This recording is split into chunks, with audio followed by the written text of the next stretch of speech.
Imagine a candle, its flame flickering brightly, only for a cold hand to snuff it out.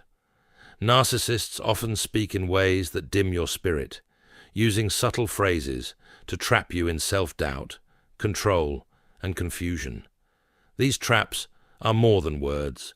They are carefully laid, snares meant to keep you small, fragile, and dependent.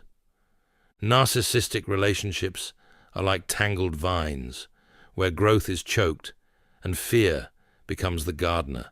Why do some people fear your independence?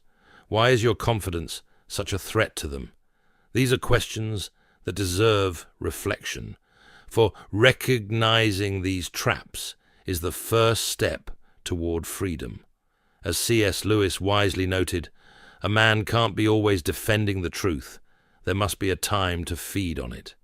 We need the clarity to recognize these manipulative patterns and the strength to break free. Scripture assures us, "You will know the truth, and the truth will set you free." John 8:32. God designed you to grow in confidence, love, and wisdom, not to live under the thumb of fear or domination. Are you ready to recognize these phrases and protect the light God placed within you? If this message speaks to your heart, stay with us. Together, let us walk toward freedom, wisdom, and healthy relationships grounded in God's love. And remember, subscribe to receive more insights that can nurture your faith and strengthen your spirit. Children of the Almighty God, have you ever noticed how some relationships seem to thrive only when you feel small, fragile, and unsure? There are people who fear your growth as though it threatens the very ground they stand on. In their world, control and dominance are their lifeblood. Like puppeteers, they cannot bear to see the strings loosened, for your independence becomes a direct threat to their carefully constructed power. C.S. Lewis wrote in the Screwtape Letters that evil seeks to dominate by reducing its subjects to shadows of their true selves. Narcissistic partners operate on a similar principle. Their deepest insecurity is your potential to break free, to shine, to find self-assurance.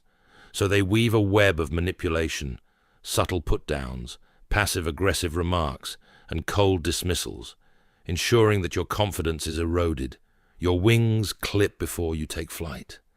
This hunger for control manifests in ways that, at first glance, seem benign. Perhaps they dismiss your successes or offer praise that feels more like a backhanded compliment. Their goal is not to lift you up, but to keep you in a place of perpetual insecurity. As you grow stronger, they grow anxious. As you seek independence, they grow desperate. The dominance they crave is not about partnership, it is about possession. Have you ever wondered why setting a boundary with such a person results in punishment rather than respect? Fear of abandonment or ridicule can make us tolerate far more than we should. But remember, God did not create you to live under anyone's thumb. For God gave us a spirit not of fear, but of power and love and self-control. 2 Timothy 1:7. You are designed to flourish, not to be subdued. And yet, dear friends, this struggle with dominance is only the beginning. Just as the fables we read as children carry deeper truths, so too do these dynamics reveal a pattern, a tale of those who cannot stand to see others soar higher than themselves. Consider the small, cunning wren and the noble eagle. Have you ever heard the tale of the eagle and the wren? The eagle, proud and powerful, soars high above the earth, confident in its strength.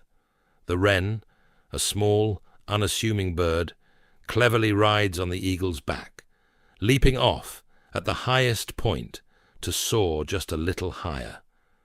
But instead of admiration for the wren's ingenuity, the eagle feels humiliated. It punishes the wren not for wrongdoing, but for daring to rise above. In many toxic relationships, narcissists play the role of that eagle. They create scenarios where you are allowed to succeed, but only within limits they impose. The moment your growth outshines their sense of superiority, the punishment comes. It may take the form of coldness, withdrawal of support, or subtle humiliation. Your success feels like betrayal to them, an act of defiance rather than a shared joy. This dynamic erodes trust and breeds confusion. Shouldn't love celebrate success, not compete with it? A healthy relationship reflects the spirit of Romans 12:10. Be devoted to one another in love. Honor one another above yourselves. In contrast, a narcissist twists honor into a contest, where your growth is a threat to their fragile sense of worth. Yet the fable holds more than just a warning. It reveals the absurdity of living in constant competition with those we should cherish. Imagine the eagle's potential if it had embraced the wren's cleverness instead of punishing it. In the same way, relationships founded on mutual support lead to shared heights, where both soar together, free of fear. But what happens when your growth is consistently undermined, when the joy of achievement is met with cold calculation? Here lies a deeper struggle, where the very essence of growth is stifled by the need for control. And soon, even your smallest victories feel dangerous. A flower kept in a too small pot will never reach its full bloom. The roots, though capable of stretching deep and wide, remain confined, tangled upon themselves. Similarly, in a relationship with a narcissist, your potential is kept deliberately constrained. They are content with your growth, as long as it doesn't threaten their sense of superiority. The moment your leaves dare to stretch beyond the edges of their control, they seek to trim you back. This subtle sabotage can be insidious. You may hear phrases like, "I just don't think you're ready for that," or "Why do you always need more?" These words are cloaked in concern, but their true purpose is to plant seeds of doubt. In contrast, a healthy partner sees your growth as a shared joy, a mutual triumph where both souls are lifted higher. Consider what C.S. Lewis once wrote, "Love is not affectionate feeling, but a steady wish for the loved person's ultimate good. Genuine love rejoices in the success of the other, but a narcissist's love is a reflection of their own insecurity. Their fear of being outshined keeps them locked in competition, unable to provide the encouragement that fosters real growth. When your achievements are met with jealousy, or when your dreams are subtly undermined, it's a sign that the soil beneath you is poisoned by competition. God designed us for relationships that spur one another on toward love and good deeds. Hebrews 10:24. Relationships where growth is mutual, not a battleground for dominance. But what happens when you try to protect yourself, to set boundaries against this stifling control? The backlash can be severe, like a storm unleashed on a fragile garden. A fortress without walls is vulnerable to every enemy. Boundaries are those protective walls, defining where you begin and where others end. Yet in a relationship with a narcissist, setting boundaries is seen as an act of rebellion. Instead of respecting your limits, they respond with punishment, subtle or severe, designed to tear down those walls you're trying to build. You may face silent treatment, passive-aggressive remarks, or outright humiliation. They may abandon you emotionally or physically when you assert your needs. Why? Because boundaries represent equality and autonomy. Things a narcissist cannot tolerate. To them, your independence is a threat to their control. Like a ruler whose authority is questioned, they punish to restore dominance. Think of the story of Samson and Delilah, Judges 16. Each time Samson tried to protect his strength, Delilah's persistence wore him down until his defenses fell. In the same way, a narcissist chips away at your resolve, making you question whether your boundaries are worth the struggle. But remember, God calls us to live with dignity and self-respect. Above all else, guard your heart, for everything you do flows from it. Proverbs 4:23. Setting limits is not an act of defiance, it is an act of self-preservation. Healthy relationships honor boundaries because they honor the person who sets them. But with a narcissist, each boundary you erect becomes a trigger for punishment, a test of your resilience. And so fear sets in, fear of what might happen if you say no again, if you assert your worth just one more time. This fear, like a shadow, begins to loom larger over your life. Fear is a relentless captor, lurking in the corners of a narcissistic relationship. It slips in quietly, at first barely noticeable, but soon becomes a constant companion. Fear of abandonment, fear of saying the wrong thing, fear of triggering an outburst. These anxieties take root and grow until they shape your every word and action. You begin to live on eggshells, a fragile existence where your self-esteem shrinks with each step. A narcissist weaponizes fear with surgical precision. It becomes their tool to maintain control, to ensure you remain dependent and compliant. They may withdraw affection or unleash sudden bursts of anger to remind you of your place. This creates a cruel cycle. The more you fear, the more power they hold. And the more power they hold, the smaller your sense of self becomes. C.S. Lewis captured this when he wrote in The Great Divorce, "The tyrant's dream is to find himself surrounded by a cringing flock of dependent creatures. In such relationships, the joy and freedom God intended for us are replaced by the suffocating chains of anxiety. But remember this truth: there is no fear in love, but perfect love drives out fear." 1 John 4:18. God's love is not one of coercion or terror. It is a love that liberates and strengthens. In a healthy relationship, fear fades in the light of trust, mutual respect, and grace. Yet in a relationship ruled by fear, your identity begins to erode. You may even find yourself mirroring the narcissist's behavior in a desperate act of self-defense. When fear takes hold, it doesn't just alter your behavior. It begins to cloud your very sense of who you are. A mirror covered in dust reflects a distorted image. In a toxic relationship with a narcissist, the mirror of your self-identity becomes clouded over time. Their constant criticism, manipulation, and control gradually obscure your true reflection. What once was clear and confident becomes uncertain and fragmented. You may lose sight of your values, your strengths, and even your worth.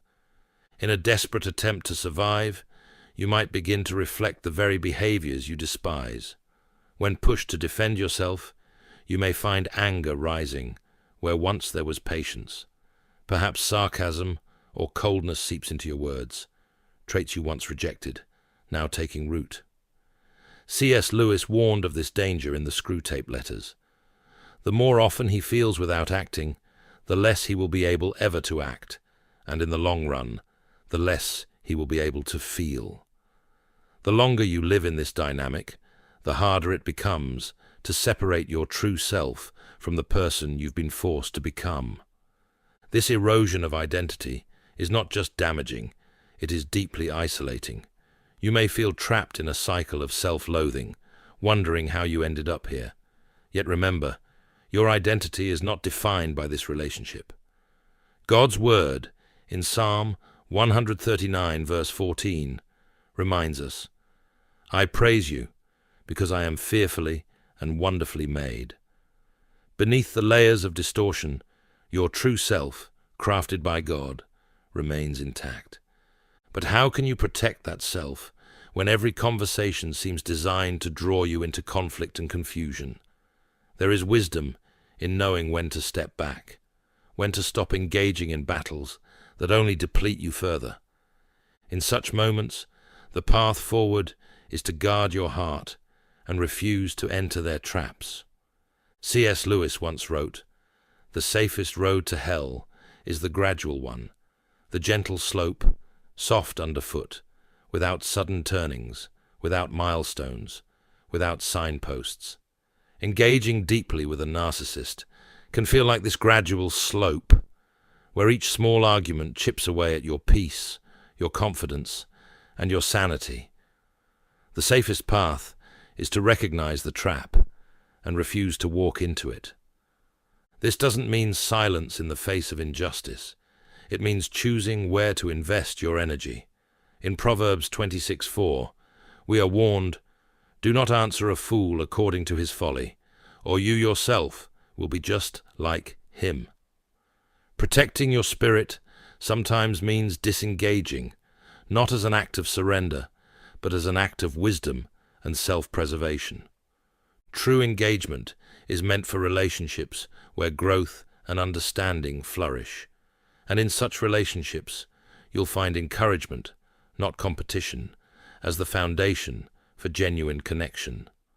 A healthy relationship is like rich soil, where two plants grow side by side. In such soil, roots run deep and branches stretch wide, supported by nourishment and care. This is the essence of love that thrives. Each person's success nourishes the other. In this fertile ground, competition withers and encouragement blossoms, allowing both to reach for their highest potential. When love is genuine, it doesn't fear another's growth. It delights in it. Your partner's achievements are not threats, but shared joys. Just as two trees in a field benefit from each other's shade and shelter, so too do hearts that support one another. There is no need to diminish one person to elevate the other. True love understands that both can rise together. In these relationships, you are free to dream boldly, knowing that someone believes in you. You are not walking a tightrope of insecurity. You are walking a path of trust. Encourage one another and build each other up, as Paul writes in 1 Thessalonians 5:11. Love thrives not by constricting growth, but by celebrating it. Each step forward is a step taken hand in hand, without fear of who might outpace the other. C.S. Lewis described love as a steady desire for the beloved's ultimate good. This kind of love makes space for growth, for learning, and even for failure. It offers a safe harbor where self-doubt is met with reassurance, and where your worth is never contingent on your performance. In such relationships, your identity is secure, not constantly threatened or undermined. In contrast to toxic dynamics, a healthy relationship is built on mutual support rather than competition. Success is not a solitary journey. It becomes a shared victory. When one partner achieves a goal, the other celebrates wholeheartedly, knowing that every success lifts them both higher. There is no shadow of envy, only the light of encouragement. When love is free of fear, trust becomes the foundation. Instead of questioning motives or fearing betrayal, you rest in the certainty of mutual respect. Your partner's support is not conditional. It is woven into the very fabric of your connection. Their encouragement is like water to your roots, strengthening you to face the challenges of life with confidence. In these relationships, growth is not stifled by insecurity or undermined by manipulation. Instead, it is nurtured by honest communication and shared joy. You are not measured against each other, but uplifted together.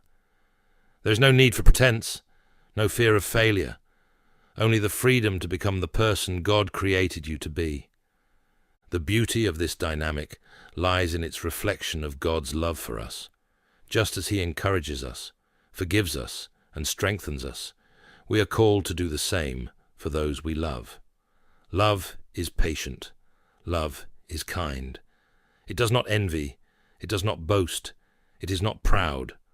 1 Corinthians 13:4. True love creates an environment where growth is inevitable, because it is rooted in grace. When love flourishes, both individuals flourish.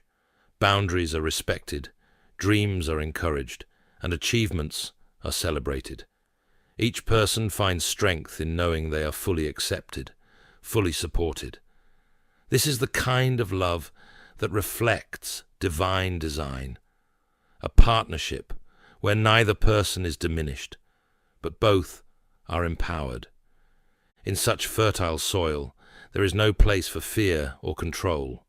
Instead, there is freedom, encouragement, and growth. This is what God desires for each of us, relationships that nurture, protect, and inspire. When we experience this kind of love, we are not just living, we are thriving. In this life, dear friends, we are called to walk in truth and freedom, not in fear and control. If you've seen the shadows of manipulation, dominance, or isolation clouding your relationships, know this: God has created you for more.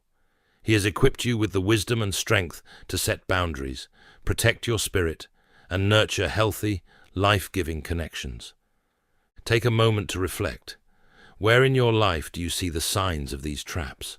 Are there places where fear or guilt has taken root, where your identity feels clouded or confined? Remember, breaking free begins with recognizing the truth and holding on to it. As Isaiah 41:10 assures us, "Do not fear, for I am with you. Do not be dismayed, for I am your God. I will strengthen you and help you. I will uphold you with my righteous right hand." I invite you to share your thoughts in the comments below. Perhaps declare a simple truth: I choose freedom and God's light. Your voice matters, and your journey encourages others who may be facing the same struggles. If this message has touched you, consider sharing it with someone who needs to hear it.